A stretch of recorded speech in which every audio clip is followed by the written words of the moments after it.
الحمدللہ والصلاۃ والسلام علی رسول اللہ وعلی آلہ وصحبہ ومن والا، اما بعد۔ ہم کتاب الجنائز کی احادیث پڑھ رہے ہیں اور حدیث نمبر 441 پہ ہم پہنچے ہیں۔ ہم نے حدیث پڑھ لی تھی، اس کے فوائد اور احکام پہ ہم نے کہا تھا کہ بات کریں گے۔ اس حدیث کے اندر ایک تو اس چیز کا بیان ہے کہ ایک قبر میں دو یا دو سے زیادہ لوگوں کو دفن کیا جا سکتا ہے، ٹھیک ہے۔ دوسرا، اس حدیث کے اندر ایک کپڑے میں دو بندوں کو جمع کر کے دفن کرنا، اس چیز کا بھی جواز بیان ہوا ہے۔ لیکن یہاں دو احتمال ہیں اس مسئلے کے اندر، یہاں اس چیز میں دو احتمال ہیں۔ آپ نے بڑی توجہ کے ساتھ ذرا ان چیزوں کو سمجھنا ہے جو میں ابھی یہاں سمجھانے لگا ہوں۔ یہ ہے نا، سر آواز کم ہو گئی ہے سر، بالکل۔ میری آواز نہیں آ رہی؟ آپ بتائیں زنیرہ اور نور فاطمہ، آپ کو آواز آ رہی ہے؟ جی سر، کلیئر آ رہی ہے۔ ہاں، تو پھر ساجد صاحب آپ کے انٹرنیٹ کا ایشو ہوگا، میرے ہاں انٹرنیٹ ٹھیک ہے، آپ کے ہاں میرے خیال میں انٹرنیٹ کا مسئلہ ہوگا، باقی لوگوں کو آواز میری کلیئر آ رہی ہے۔ چلیے، تو یہ جو ہے نا کہ یجمع بین الرجلین من قتل احد فی ثوب واحد، اللہ کے نبی صلی اللہ علیہ وسلم ایک کپڑے میں دو دو شہداء احد کو جو ہے وہ جمع کرتے تھے۔ اس میں دو احتمال ہیں۔ ایک تو یہ ہے کہ ایک ہی کپڑے میں دونوں کو دفن کرتے تھے، اور اس میں ہم نے کہا کہ پھر اس صورت میں یہ ہے کہ ان کے اوپر ان کے کپڑے ہوں گے، ٹھیک ہے۔ یا پھر دوسری صورت یہ کہ ایک کپڑے کو پھاڑ کر دو حصوں میں ڈیوائیڈ کر کے ایک حصے میں ایک کو کفن دیتے اور دوسرے میں دوسرے کو۔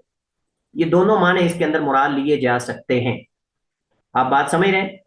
یعنی جتنا ایک کپڑا ایک میت کے لیے ہوتا تھا،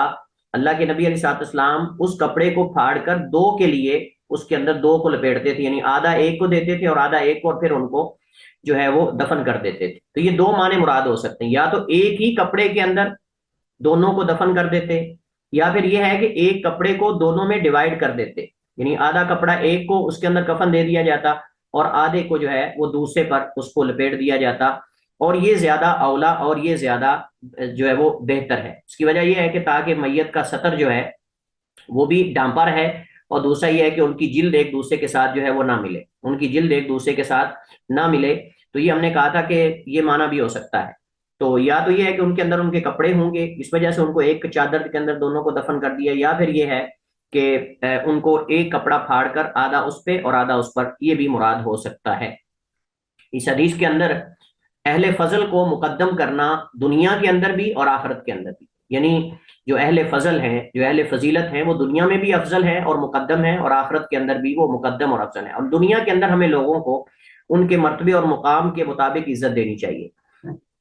جو زیادہ عزت کا مستحق ہے اس کو زیادہ عزت دینی چاہیے، جو کم عزت کا مستحق ہے اس کو کم، یعنی یہ لوگوں کے جو فضیلت ہے اس کے اعتبار سے ہمیں ان کے ساتھ تعامل کرنا چاہیے، حتیٰ کہ وفات کے بعد بھی، حتیٰ کہ وفات کے بعد بھی۔ اس حدیث سے پتہ چلتا ہے کہ قرآن صاحب قرآن کو بلند کر دیتا ہے، قرآن صاحب قرآن کو بلند کر دیتا ہے، اور اس کا مرتبہ اور مقام دنیا میں بھی بلند ہے اور آخرت میں بھی اس کا مرتبہ اور مقام جو ہے وہ بلند ہے۔ اس حدیث سے پتہ چلتا ہے کہ جو شہید مارکے میں شہید ہوتا ہے، شہید کتنی طرح کے ہیں جی؟ بتائیں نور، آپ بتائیں شہید کتنے طرح کے ہیں؟ سر ایک تو اللہ کی راہ میں جو دین ٹھیک کی ہے، خاطر نکلا، ایک وہ ہاں، ہو گیا۔ اور دوسرا جو علم کی راہ میں نکلتے ہیں اور اگر موت آ جائے وہ بھی شہید ہے۔ نہیں، وہ شہید کہاں ہیں؟ یہ آپ شہید بنا رہے ہیں ان کو۔ سر پیٹ کی بیماری کے اندر فوت ہونے والا، اور احسنتی، وہ جو 7 قسم کے لوگ اللہ کے نبی علیہ السلام نے شہید ذکر کیے ہیں، وہ بھی شہید ہیں، لیکن ان کے احکامات ان سے مختلف ہیں۔ وہ صرف اجر میں شہید ہیں، لیکن ان کے ساتھ تعامل وہ شہید مارکے والے کے ساتھ جو کیا جاتا ہے وہ نہیں ہوگا۔ مثلا جو پیٹ کی بیماری سے مر جائے، جو طاعون کی بیماری سے مر جائے، جو عورت اپنے نفاس کے اندر مر جائے، جو دیوار کے نیچے آ کر مر جائے، جو جل کر مر جائے، جو ڈوب کر مر جائے، یہ سارے اللہ کے نبی نے ان کو شہید کہا ہے۔ لیکن ان میں اور جو مارکے میں شہید ہوتا ہے، جنگ میں اللہ کی راہ میں لڑتے ہوئے، جہاد کرتے ہوئے، اس میں فرق ہے۔ فرق کیا ہے کہ ان کو غسل بھی دیا جائے گا اور ان کو کفن بھی دیا جائے گا، ان کو غسل بھی دیا جائے گا اور ان کو کفن بھی دیا جائے گا، اور ان کی نماز جنازہ بھی پڑھائی جائے گی۔ ان کی نماز جنازہ پڑھنا اور نہ پڑھنا دونوں طرح جائز ہے، یعنی شہید جو مارکے میں شہید ہوتا ہے، لیکن ان کی نماز جنازہ پڑھی جائے گی، ان کی نماز جنازہ پڑھی جائے گی، اور ان کو غسل بھی دیا جائے گا، ان کو کفن بھی دیا جائے گا، خوشبو بھی لگائی جائے گی، سب کچھ۔ لیکن اس کو جیسے آتا ہے کہ اس کو غسل نہیں دیا جائے گا بلکہ اسی خون کے اندر اسے جو ہے وہ دفن کر دیا جائے گا، اور جنازہ بھی بعض کہتے ہیں پڑھا جائے گا اور بعض کہتے ہیں کہ پڑھنا جائز جنازہ نہیں ہے، تو یہ فرق ہے۔ تو شہید جو مارکے کا شہید ہے اسے غسل نہیں دیا جائے گا راجح قول کے مطابق، اور صحیح یہی ہے۔ کیا نماز جنازہ اس کی پڑھی جائے گی کہ نہیں، اس میں علماء کے درمیان اختلاف ہے۔ مالک، شافی اور احمد وغیرہ کہتے ہیں کہ اس کی نماز جنازہ نہیں پڑھی جائے گی، اور امام ابو حنیفہ رحمہ اللہ تعالیٰ اور امام احمد سے ایک روایت ہے، جیسے ابن قدامہ المقدسی نے ذکر کیا ہے حنبلی نے، کہ وہ کہتے ہیں کہ اس کی نماز جنازہ پڑھی جائے گی۔ دلیل کیا ہے؟ حضرت عقبہ بن عامر کی حدیث ہے، فرماتے ہیں خرج یومن فصلی علی اہل احد صلاتہ علی المیت، اللہ کے نبی ایک دن آپ نکلے احد کی طرف اور آپ نے شہدائے احد پر اس طرح نماز جنازہ پڑھائی جیسے میت پر پڑھاتے ہیں، اور یہ حدیث جو ہے وہ صحیح بخاری اور صحیح مسلم میں، تو اس سے پتہ چلتا ہے کہ اللہ کے نبی صاحب نے اگرچہ وقتی طور پر ان کی نماز جنازہ نہیں پڑھائی تھی، لیکن بعد میں آپ نے جا کر ان کی نماز جنازہ پڑھی۔ اور اسی طرح ایک اور حدیث میں صلی رسول اللہ صلی اللہ علیہ وسلم علی قتل احد بعد 8 سنین، اللہ کے نبی صلی اللہ علیہ وسلم نے شہدائے احد پر 8 سال بعد جا کے نماز جنازہ پڑھائی۔ کل مودی للاحیاء والاموات، گویا کہ اللہ کے نبی وداع کر رہے ہیں زندہ اور مردہ کو، یعنی دونوں لوگوں کو آپ دنیا چونکہ چھوڑنے لگے تھے، یہ آپ کے آخری ایام تھے جب اللہ کے نبی علیہ الصلوۃ والسلام نے جو ہے وہ شہدائے احد پر جا کے نماز جنازہ پڑھی، گویا کہ آپ ان کو الوداع کہہ رہے ہیں۔ اور اسی طرح آپ نے حدیث پڑھی ہوگی، اللہ کے نبی علیہ الصلوۃ والسلام بقیع قبرستان میں بھی گئے اور آپ نے وہاں بھی لمبی دعا ان کے لیے کی، گویا کہ آپ اللہ کے نبی علیہ السلام ان کو بھی الوداع کہہ رہے ہیں۔ صحیح بات یہ ہے کہ اس مسئلے کے اندر اختیار ہے، صحیح بات یہ ہے کہ اس مسئلے کے اندر اختیار ہے، میت کی نماز جنازہ جو شہید ہے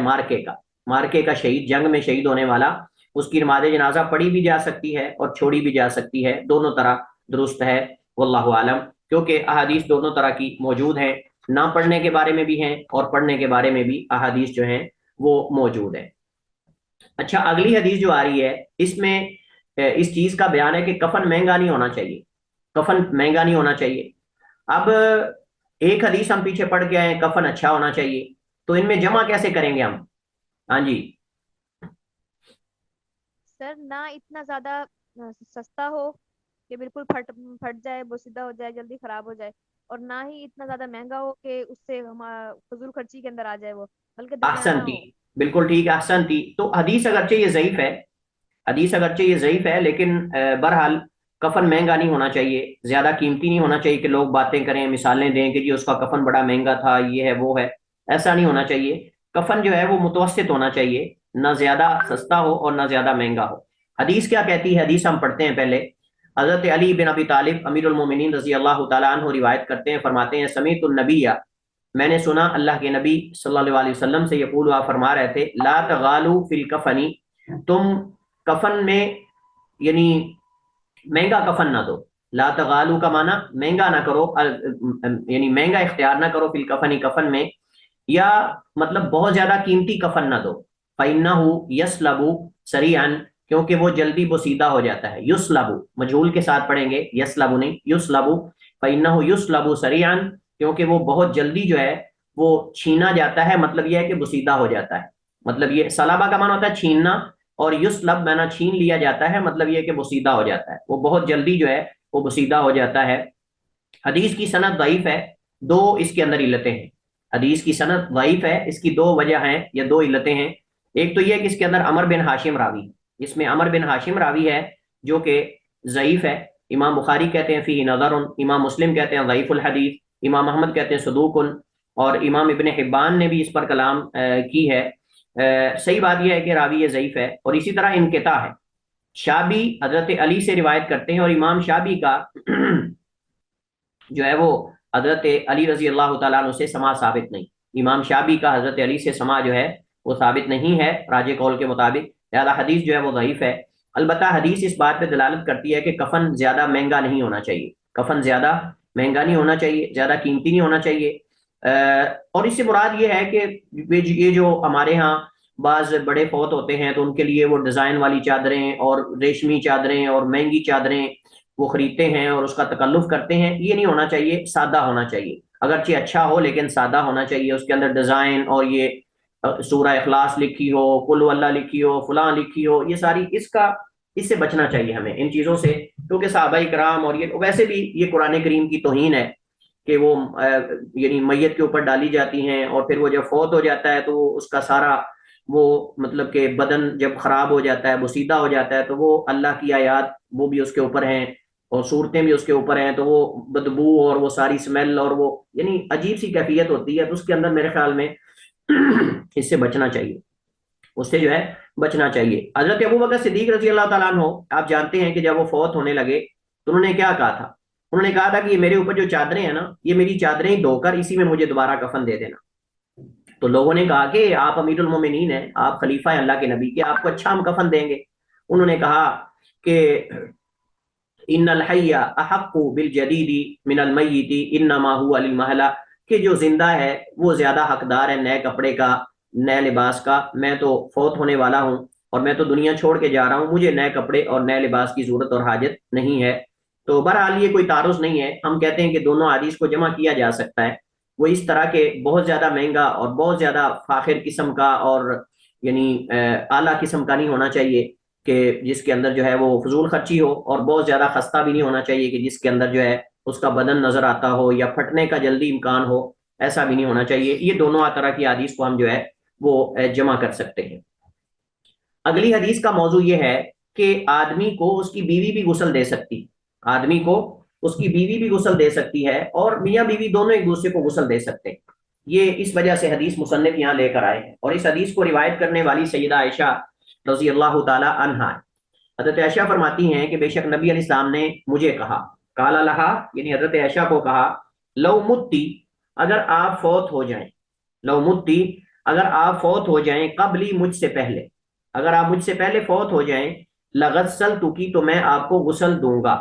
لغسلتکی تو میں آپ کو غسل دوں گا۔ الحدیث یعنی یہ ایک لمبی حدیث ہے، یہ ایک لمبی حدیث ہے، اور یہ اس وقت کا واقعہ ہے کہ حضرت رسول اللہ صلی اللہ علیہ وسلم ایک دن جنازے سے واپس آئے بقیع قبرستان سے، تو اللہ کے نبی علیہ الصلوۃ والسلام جب واپس آئے تو حضرت عائشہ فرماتی ہیں کہ وَأَنَا أَجِدُ صُدَاعًا فِي رَأْسِي، میرے سر میں کافی زور سے درد ہو رہا تھا۔ اللہ کے نبی جب نماز جنازہ پڑھا کر آئے گھر میں تو میرے سر میں بڑا زور زور سے درد ہو رہا تھا۔ وَأَنَا أَقُولُ، اور میں اللہ کے نبی کو فرما رہی تھی، وَرَأْسَا، ہائے میرے سر کو کیا ہو گیا، ہائے میرے سر کو کیا ہو گیا، یعنی میں چلا رہی تھی مطلب پریشانی سے، درد سے، تکلیف سے۔ تو اللہ کے نبی صلی اللہ علیہ وسلم نے فرمایا بل انا وارأسا، بل انا وارأسا، یعنی عائشہ یہ تیرے سر کو نہیں، یہ میرے سر کو درد ہو رہا ہے، یہ تیرے سر کو نہیں، یہ میرے سر کو درد ہو رہا ہے۔ پھر اللہ کے نبی صلی اللہ علیہ وسلم نے یہ الفاظ کہے کہ اگر تم فوت ہو جاتی ہو تو کیا خیال ہے، تم پریشان نہ ہو، میں آپ کو غسل دوں گا، لغسلتکی تو میں آپ کو جو ہے وہ غسل دوں گا۔ تو آدمی اپنی بیوی کو غسل دے سکتا ہے اور بیوی اپنے شوہر کو، اور کہا جاتا ہے کہ حضرت فاطمہ رضی اللہ تعالی عنہا جو ہیں ان کو حضرت علی رضی اللہ تعالی عنہ نے جو ہے وہ غسل دیا تھا، جیسا کہ بعض روایات کے اندر آتا ہے کہ انہوں نے وصیت کی تھی، واللہ عالم روایات میں یہ جو ہے وہ ذکر کیا جاتا ہے۔ تو جب اللہ کے نبی علیہ الصلوۃ والسلام جو ہے وہ یہ بات ہوئی تو کہتی ہیں قلت، میں نے کہا، لاکنی اولا کانی بکا واللہ لو فعلت ذلك لقد رجعت الى بیتی فعرست فیہ ببعض نسائک الى آخرہ فتبسم رسول اللہ۔ تو پھر آپس میں نبی علیہ السلام حضرت عائشہ کے درمیان جو ہے وہ کچھ مزاح بھی ہوا، جس کو حدیث میں یہاں ذکر کیا گیا۔ اس حدیث کے اندر محمد بن اسحاق ہے، محمد بن اسحاق ہے جو کہ ہم نے پہلے ذکر کیا کہ یہ صدوق ہے، اور اس کی روایت جو ہے وہ حسن درجے کی ہوتی ہے جب صراحت کریں سماع کی۔ اور اسی طرح یہ حدیث جو ہے وہ اس کی اصل صحیح بخاری میں بھی موجود ہے، حدیث کی اصل جو ہے وہ صحیح بخاری کے اندر بھی موجود ہے۔ اگلی حدیث جو ہے وَعَنْ أَسْمَاء بِنْتِ أُمَيْسٍ، وَعَنْ أَسْمَاء بِنْتِ أُمَيْسٍ أَنَّ فَاطِمَةَ أَوْصَتْ أَنْ يُغَسِّلَهَا عَلِيٌّ رواہ الدارقطنی۔ حضرت اسماء بنت امیس رضی اللہ تعالی عنہا وہ روایت کرتی ہیں، کہتی ہیں کہ بے شک فاطمہ رضی اللہ تعالی عنہا نے اوسط وصیت کی تھی ان یغسلها علی، کہ ان کو غسل دیں علی رضی اللہ تعالی عنہ، رواہ الدارقطنی۔ اس حدیث کو یہاں لایا اس وجہ سے گیا ہے کہ شوہر اپنی بیوی کو غسل دے سکتا ہے، لیکن حدیث یہ ضعیف ہے، لیکن حدیث یہ ضعیف ہے۔ میں نے اس وجہ سے پہلے ذکر کیا ہے کہ یہ روایت ذکر کی جاتی ہے، روایت ذکر کی جاتی ہے، یعنی اس میں کلام ہے، اس میں دو علتیں ہیں. ایک تو اس میں عبداللہ بن نافع المدنی ہے، عبداللہ بن نافع المدنی ہے جو کہ ضعیف ہے، اور دوسرا اس میں ام عون ہے. ام عون یہ غیر معروف ہے، غیر معروف یعنی مجہول ہے، تو مجہول راوی کی روایت جو ہے وہ ضعیف ہوتی ہے، لہذا حدیث جو ہے اس کی سند ضعیف ہے دو علتوں کی وجہ سے. اب ان احادیث سے جو ہے وہ مسئلہ کیا ثابت ہوتا ہے؟ مسئلہ یہ ثابت ہوتا ہے کہ شوہر اپنی بیوی کو غسل دے سکتا ہے اور بیوی اپنے شوہر کو غسل دے سکتی ہے، دونوں طرح جو ہے وہ جائز ہے. حضرت ابوبکر صدیق رضی اللہ تعالیٰ عنہ کو کس نے غسل دیا تھا؟ ہاں جی میں نے بتایا تھا، کچھ یاد ہے؟ سر کوشچن ریپیٹ کر دیجیے پلیز. نہیں، حضرت ابوبکر صدیق کو کس نے غسل دیا تھا؟ سر ان کی وائف نے، حضرت اسماء نے. احسن تھی، حضرت اسماء بنت امیس نے ان کو غسل دیا تھا رضی اللہ تعالیٰ عنہا نے. اس سے پتہ چلتا ہے کہ بیوی اپنے شوہر کو دے سکتی ہے اور شوہر اپنی بیوی کو، جیسے حضرت عائشہ کی حدیث سے ظاہر ہو رہا ہے. تو راجح یہی ہے، اور بخلاف ان لوگوں کے جیسے امام ابو حنیفہ رحمہ اللہ تعالیٰ اور بعض کو کہا، پتہ کیا کہتے ہیں؟ بعض کو کہا کہتے ہیں کہ جی اب وہ غسل نہیں دے اب وہ غسل نہیں دے سکتی، شوہر اپنی بیوی کو غسل نہیں دے سکتا. کیوں جی؟ کہتے ہیں چونکہ فوت ہونے سے اس کا نکاح ٹوٹ گیا ہے، جو چونکہ فوت ہونے سے اس کا نکاح اب ٹوٹ گیا، وہ میاں بیوی نہیں رہے، اب وہ میاں بیوی نہیں رہے، تو اب اس وجہ سے راجح قول کے مطابق جو ہے وہ غسل نہیں دے سکتے. کیا خیال ہے، آپ مانتے ہیں کہ غسل ان کا نکاح ٹوٹ جاتا ہے فوت ہونے سے؟ نو سر، ایسا نہیں ہو سکتا. تو پھر وراثت بھی نہیں ملنی چاہیے، پھر وراثت بھی نہیں ملنی چاہیے. حالانکہ قرآن میں اللہ تعالیٰ نے وراثت کا ذکر کیا ہے. اللہ تعالیٰ نے قرآن کریم میں جو آیت میراث ہے اس کے اندر اللہ تعالیٰ نے جو ہے وہ باقاعدہ میاں بیوی کی وراثت کا ذکر کیا ہے. اللہ تعالیٰ ماتا وَلَكُمْ نِصْفُ مَا تَرَكَ أَزْوَاجُكُمْ إِن لَّمْ يَكُن لَّهُنَّ وَلَدٌ، اور تمہارے لیے نصف ہے اگر تمہاری بیویاں فوت ہو جائیں اور ان کی اولاد نہ ہو، اور اگر ان کی اولاد ہو فَلَكُمُ الرُّبُعُ، تو تمہارے لیے چوتھا ہے، چوتھائی حصہ ہے 1/4. یہ کیوں کہا ہے؟ اگر میاں بیوی کا رشتہ ٹوٹ جاتا ہے وفات کے بعد دونوں میں سے کسی ایک کی، تو پھر اللہ تعالیٰ نے وراثت کیوں ذکر کی؟ پھر وراثت بھی نہیں ملنی چاہیے. تو بلکہ علماء نے تو یہاں تک کہا ہے کہ اگر ایک عورت کو شوہر طلاق دیتا ہے اور ابھی تک تینوں طلاقیں مکمل نہیں ہوتی ہیں اور شوہر فوت ہو جاتا، عورت عدت میں ہے، تو وہ وارث بنے گی، یعنی رجی طلاق کے اندر بھی وہ وارث بنے گی. یہاں تک علماء نے ذکر کیا ہے. تو یہ کہنا کہ جی وہ چونکہ اب ان کا نکاح باطل ہو چکا ہے وفات سے، لہٰذا اب وہ جو ہے وہ غسل نہیں دے سکتی، تو یہ صحیح نہیں ہے. غسل نہیں دے سکتا اپنی بیوی کو، یہ صحیح نہیں ہے. جب حضرت اسماء حضرت ابوبکر صدیق رضی اللہ تعالیٰ عنہ کو غسل دے سکتی ہیں تو وہ صحابہ کا مسئلہ ہے، صحابہ کی زندگی کے اندر ایسا ہوا ہے. ٹھیک ہے، تو راجح یہی ہے کہ شوہر اپنی بیوی کو اور بیوی اپنے شوہر کو جو ہے وہ غسل اگر دینا چاہیں تو دے سکتی ہیں، خصوصاً جب وہ وصیت کرے تو وصیت کا نفاذ جو ہے وہ ہوگا. اس کے بعد بریدہ ابن الحصیب الاسلمی روایت کرتے ہیں، بریدہ ابن الحصیب الاسلمی رضی اللہ تعالیٰ عنہ روایت کرتے ہیں فی قصۃ الغامدیہ، اس غامدیہ عورت کے قصے کے بارے میں جس سے غلطی ہو گئی تھی، یعنی زنا کر بیٹھی تھی، اور انہوں نے اللہ کے نبی علیہ الصلوۃ والسلام سے آ کر کہا کہ اللہ کے رسول مجھے پاک کر دیجئے، اور وہ حاملہ تھیں. تو اللہ کے نبی علیہ الصلوۃ والسلام نے فرمایا کہ جاؤ اور جب بچہ جنم لینا تو پھر دوبارہ واپس آنا. تو اس نے بچہ جنم لیا، تو آپ نے فرمایا کہ جب دودھ پینے والا ہو جائے، کھانے والا ہو جائے، تو پھر اس کو لے کے آنا.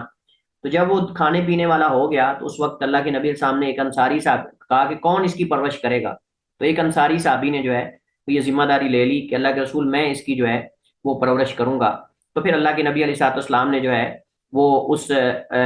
جو غامدیہ عورت تھی اس کو آپ نے رجم کرنے کا حکم دیا، اور وہ رجم کر دی گئی، اور وہ رجم کر دی گئی. تو اس حدیث کو یہاں بیان کرنے کا مقصد یہ ہے کہ اگر کسی پر حد لگ جاتی ہے اور وہ اس میں قتل ہو جاتا ہے، یعنی فوت ہو جاتا ہے، تو اس پر نماز جنازہ پڑھی جائے گی، اس کی نماز جنازہ پڑھی جائے گی. یہ نہیں کہ اگر کوئی گناہ گار ہے مسلمان تو اس کی نماز جنازہ نہیں پڑھی جائے گی. ہم اہل سنہ اس بات کے قائل ہیں، ہم کہتے ہیں کہ گناہ کبیرہ کرنے سے کوئی بندہ کافر نہیں ہو جاتا،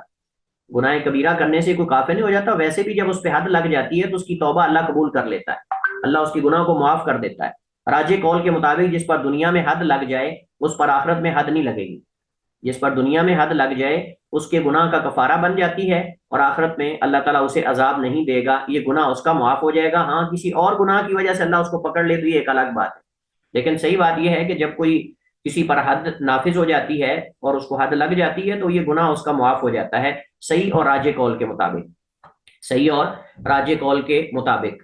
اچھا، تو یہاں اس وجہ سے اس حدیث کو ذکر کیا گیا کہ جس پر حد لگ جائے اور اس حد کے اندر اسے رجم کر دیا جائے تو اس پر نماز جنازہ پڑھا جائے گا. وان بریدہ رضی اللہ تعالیٰ عنہ فی قصۃ الغامدیہ، اس غامدیہ عورت کے قصے میں سے یہ ذکر کرتے ہیں کہ التی امر النبی،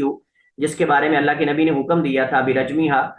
اسے رجم کرنے کا، فی الزنا، زنا میں، یعنی زنا کے جرم میں۔ قالا، تو کہتے ہیں ثم امر بہا، پھر اللہ کے نبی صلی اللہ علیہ وسلم نے اس کا حکم دیا، فصلی علیہا ودفنت، اس کی نماز جنازہ پڑھی گئی اور اس کو دفن کر دیا گیا، اس کی نماز جنازہ پڑھی گئی اور اس کو دفن کر دیا گیا۔ اللہ کے نبی علیہ الصلوۃ والسلام نے اس کی نماز جنازہ کیوں نہیں پڑھی؟ بعض کہتے ہیں کہ اللہ کے نبی علیہ الصلوۃ والسلام نے جو ہے وہ نماز جنازہ پڑھی ہے، اور بعض کہتے ہیں کہ اللہ کے نبی علیہ الصلوۃ والسلام نے نماز جنازہ جو ہے وہ نہیں پڑھی۔ تو بہرحال اس مسئلے کے اندر اختلاف ہے۔ اگر اللہ کے نبی علیہ الصلوۃ والسلام نے نماز جنازہ نہیں پڑھی تو اس وجہ سے نہیں پڑھی تاکہ لوگ اس جرم سے اپنے آپ کو بچائیں، اس زنا اور یعنی بدکاری سے اپنے آپ کو دور رکھیں، کیونکہ نبی کریم علیہ الصلوۃ والسلام کا کسی کی نماز جنازہ نہ پڑھنا یہ بھی ایک سزا ہوتی تھی، یہ بھی ایک طرح کی سزا ہوتی تھی، دوسرے لوگوں کے لیے عبرت ہوتی تھی۔ اللہ کے نبی صلی اللہ علیہ وسلم اس وجہ سے جو مقروض ہوتا تھا اس کی نماز جنازہ نہیں پڑھتے تھے تاکہ لوگ قرضے کے معاملے میں سستی نہ کریں، تاکہ لوگ قرض کے معاملے کے اندر سستی نہ کریں۔ تو اسی وجہ سے آپ نے اگر نماز جنازہ نہیں پڑھی اس خاتون کی تو اس وجہ سے تاکہ لوگ اس طرح کے جرائم کے اندر جو ہے وہ مطلب کہ اس کو اہمیت دیں اس مسئلے کو، اور دوبارہ کوئی اور اس طرح کا جرم جو ہے اس کا ارتکاب نہ کرے۔ باقی آپ کا حکم دے دینا صحابہ کرام کو کہ تم اس کی نماز جنازہ پڑھ لو، اس کا مطلب یہ کہ اس کی نماز جنازہ پڑھی جائے گی، البتہ امام جو ہے، بڑا آدمی جو ہے، حاکم، وہ چھوڑ دے گا تاکہ لوگوں کو تنبیہ کی جائے، لوگوں کو خبردار کیا جائے۔ اور یہی حدیث اس وجہ سے یہاں ذکر کی، اور حدیث یہ صحیح مسلم کی ہے۔ بلکہ ایک حدیث میں آتا ہے کہ اس کو جو ہڈی ماری گئی تو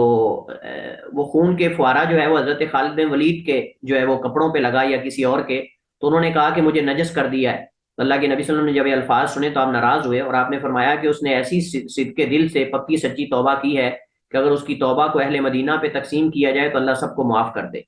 اگر اس کی توبہ کو اللہ تعالیٰ اہل مدینہ پہ تقسیم کریں تو اللہ تعالیٰ اس کی وجہ سے سب کو جو ہے وہ معاف کر دیں۔ اس کے بعد اس عورت کے بارے میں حدیث ہے کہ جو مسجد کی صفائی کرتی تھی، جو مسجد کی صفائی وغیرہ جو ہے وہ کرتی تھی۔ بلکہ اس سے پہلے ایک اور حدیث ہے جو پیچھے رہ گئی ہے، یہ اللہ کے نبی علیہ الصلوۃ، یہ خودکشی کرنے والے کے بارے میں ہے کہ جو خودکشی کر لیتا ہے کیا اس کی نماز جنازہ پڑھی جائے گی کہ نہیں؟ تو حضرت جابر ابن سمرہ رضی اللہ تعالیٰ عنہ روایت کرتے ہیں، وہ فرماتے ہیں کہ اوتی النبی، لائے گئے اللہ کے نبی علیہ الصلوۃ والسلام، برجل، اس آدمی کے ساتھ، یعنی اس آدمی کو لایا گیا اللہ کے نبی علیہ الصلوۃ والسلام کے پاس، آپ کی خدمت میں، قتل نفسہ، جس نے اپنے آپ کو قتل کر لیا تھا، بمشاقصہ، مشاقص جو ہے یہ مشقص کی جمع ہے، مشقص کی جمع ہے، اور اس سے مراد تیر ہے، اس سے مراد تیر ہے یا چھری ہے یا کوئی بھی نوکیلی چیز ہے، کوئی بھی نوکیلی چیز، جس نے کسی نوکیلی چیز سے اپنے آپ کو قتل کر لیا تھا۔ علماء کرام فرماتے ہیں کہ اس سے مراد جو ہے کوئی نیزہ بھی ہو سکتا ہے، اس سے مراد چھری بھی ہو سکتی ہے، اس سے مراد جو ہے کوئی بھی تیر وغیرہ یا کوئی نوکیلی چیز جس سے اس نے اپنے آپ کو جو ہے وہ قتل کر لیا تھا۔ فلم یصلی علیہ، تو اللہ کے نبی علیہ الصلوۃ والسلام نے اس کی نماز جنازہ نہیں پڑھی، اللہ کے نبی علیہ الصلوۃ والسلام نے اس کی نماز جنازہ نہیں پڑھی۔ لیکن صحیح بات یہ ہے کہ صحابہ کرام نے اس کی نماز جنازہ پڑھی تھی، صحابہ کرام نے اس کی نماز جنازہ پڑھی تھی، آپ نے ترک کی تھی تاکہ کوئی دوبارہ خودکشی نہ کرے، تاکہ کوئی دوبارہ خودکشی نہ کرے۔ اس سے پتہ چلتا ہے خودکشی کرنا گناہ ہے، خودکشی کرنا گناہ ہے، اور بلکہ ایک اور حدیث میں آتا ہے کہ جو خودکشی کرتا ہے وہ ہمیشہ اسی چیز سے سزا دیا جاتا ہے، قیامت تک اپنے آپ کو قتل کرتا رہتا ہے جس چیز سے اس نے اپنے آپ کو مارا تھا، اور اس کے بارے میں بڑی سخت وعید وارد ہوئی ہے احادیث کے اندر۔ تو نبی علیہ الصلوۃ والسلام بعض دفعہ نماز جنازہ چھوڑ دیتے تھے تنبیہ کرنے کے لیے، خبردار کرنے کے لیے، تاکہ کوئی اور اس طرح کے جرم کا دوبارہ ارتکاب جو ہے وہ نہ کرے۔ اس کے بعد ہمارے پاس حدیث ہے حضرت ابو ہریرہ رضی اللہ تعالیٰ عنہ کی، کسی میت کو دفن کرنے کے بعد بھی اس کی نماز جنازہ پڑھی جا سکتی ہے، کسی میت کو دفن کرنے کے بعد قبر پر بھی جا کے نماز جنازہ پڑھی جا سکتی ہے، اور یہ جائز ہے، جیسے اللہ کے نبی علیہ الصلوۃ والسلام نے اس صفائی کرنے والی عورت کی نماز جنازہ پڑھائی، اور آپ نے شہدائے احد پر بھی، جیسے ہم نے پیچھے حدیث پڑھی کہ آپ نے شہدائے احد پر بھی جا کے جو ہے وہ نماز جنازہ پڑھائی ہے۔ حضرت ابو ہریرہ رضی اللہ تعالیٰ عنہ روایت فرماتے ہیں، فی قصۃ المرأۃ، اس عورت کے قصے میں،